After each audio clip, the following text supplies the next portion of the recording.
When we harm someone, God tells us what we should be doing.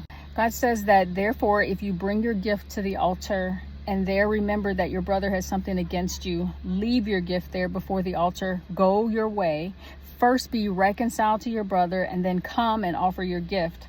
Agree with your adversary quickly while you're on the way with him, lest your adversary deliver you to the judge hand you over to the officer, and you be thrown into prison.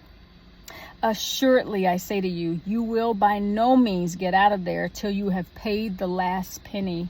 Matthew chapter 5, verses 23 through 26 in KJV. Now, when we translate that out, it has such great wisdom.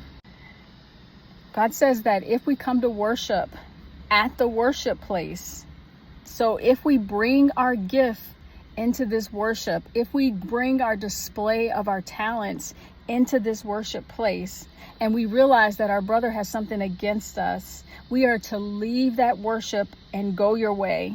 And he says, first make amends. That amends is that I'm doing what I need to do to restore the relationship.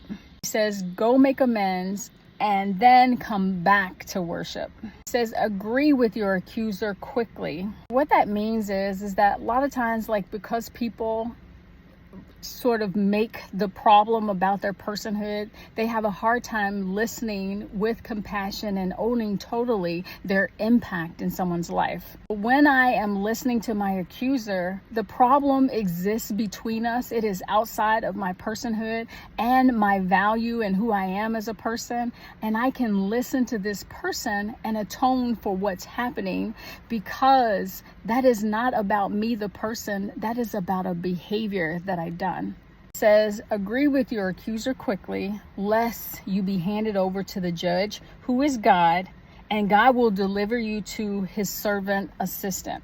And a lot of times we like to default to people knowing, but it is God who is the supreme being in this system. So we become accountable to God. But he says that if you don't make amends, that he will hand you over into that system, and you will become accountable to the servant assistant, the legal system, and you will be held captive. He says, assuredly, I say to you, you will by no means get out until you have paid even to the smallest increment of your debt. You're always accountable to him, and your ability to make amends means, does this path go further for me? I'm always going to reap what I sow, but I need to decide how far I want this penalty to be paid in my life.